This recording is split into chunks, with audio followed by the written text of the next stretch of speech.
हरे कृष्णा। जय श्री हरि। प्यारे भक्तों, आज के वीडियो में आप सभी श्रवण करेंगे इंदिरा एकादशी की व्रत कथा। साल 2024 में इंदिरा एकादशी का व्रत 28 सितंबर दिन शनिवार को मनाया जाएगा।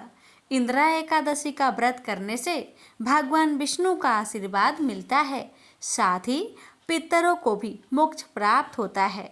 इस कथा को एकादशी के दिन जो भी भक्त श्रद्धा भक्ति के साथ श्रवण करता है उसे वाजपेयी यज्ञ के समान फल मिलता है। इसलिए प्यारे भक्तों, कथा को बड़े ही श्रद्धा प्रसन्नचित मन से पूरा अवश्य सुनेगा। प्रेम से बोलिए जय श्री हरि।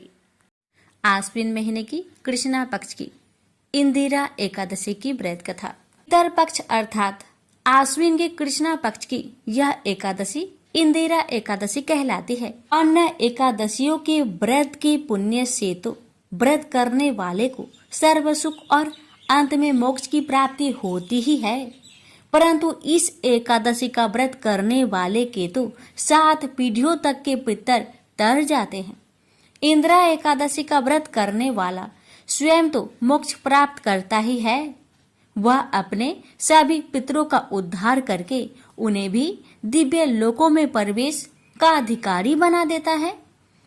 इस एकादशी को भगवान शालिग्राम की पूजा की जाती है और पूजा तथा प्रसाद में तुलसी दलों अर्थात तुलसी की पत्तियों का प्रयोग अनिवार्य रूप से किया जाता है। श्री युधिष्ठिर बोले कि हे भगवान, अब आप कृपा पूर्वक आश्विन मास की कृष्णा पक्ष की एकादशी की कथा को कहिए।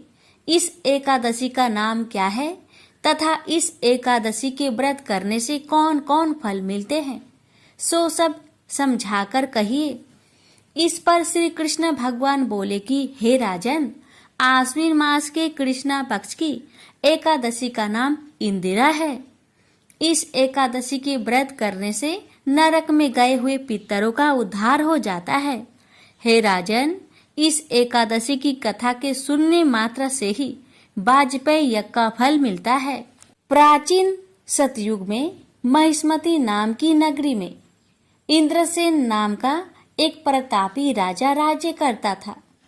वह पुत्र पौत्र धन्य धान्य आदि से पूर्ण और सदैव शत्रुओं का नाश करने वाला था। एक समय जबकि राजा अपनी राजसभा में सुखपूर्वक बैठा था, महर्षि नारद आकाश मार्ग से उतरकर वहां आए।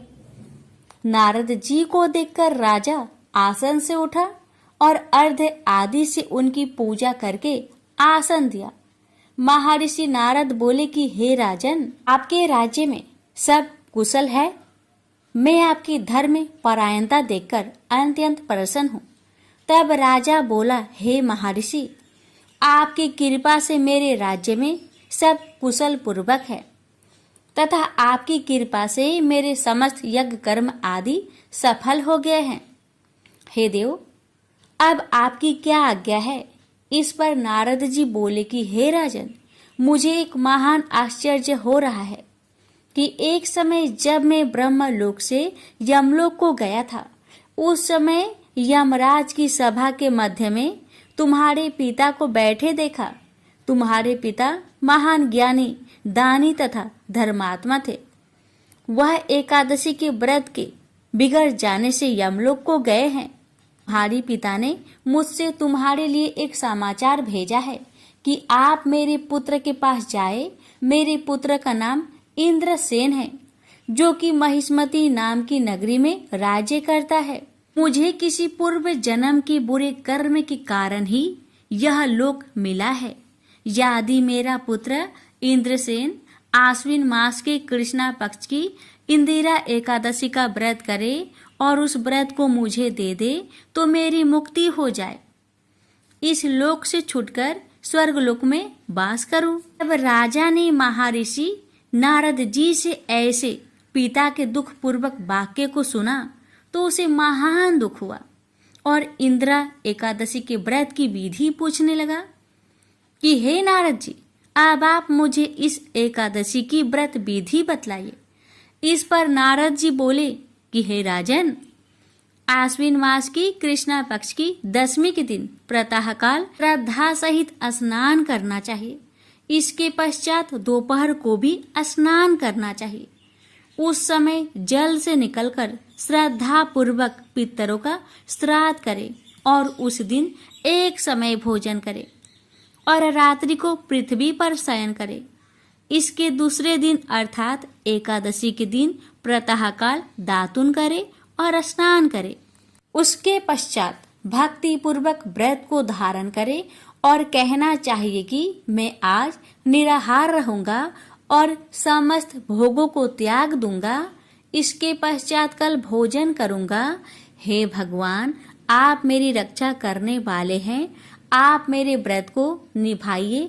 इस प्रकार आचरण करके दोपहर को शालिग्राम जी की मूर्ति को स्थापित करे और उत्तम ब्राह्मण को बुलाकर भोजन करवाए और दक्षिणा दे। भोजन में से कुछ हिस्से को गौ को दे और विष्णु भगवान की धूप दीप नैवेद्य आदि से पूजा करे और रात्रि को जागरण करे। इसके उपरांत द्वादशी के दिन मौन होकर बंधु बांधवों सहित भोजन करे। हे राजन, यह इंदिरा एकादशी के व्रत की विधि है। हे राजन, यदि तुम आलस्य रहित होकर इस एकादशी के व्रत को करोगे तो तुम्हारे पिताजी अवश्य ही स्वर्ग में जाएंगे। महर्षि नारद राजा को सब उपदेश देकर अंतर्ध्यान हो गए। राजा ने इंदिरा एकादशी के आने पर उसका विधि पूर्वक व्रत किया। बंधु बांधवों सहित इस व्रत के करने से आकाश से पुष्पों की वर्षा हुई और राजा का पिता यमलोक से रथ पर चढ़कर स्वर्ग को गया। राजा इंद्रसेन भी इस एकादशी के व्रत के प्रभाव से इस लोक में सुख भोग कर अंत में स्वर्ग लोक को गए। श्री कृष्ण भगवान कहने लगे कि धर्मराज युधिष्ठिर, क्या मैंने तुम्हारे सामने इंदिरा एकादशी का महात्म्य वर्णन किया। इस कथा के पढ़ने व सुनने मात्र से ही समस्त पाप नष्ट हो जाते हैं और अंत में स्वर्ग लोक में जाकर वास करता है। प्रेम से बोलिए जय श्री हरि।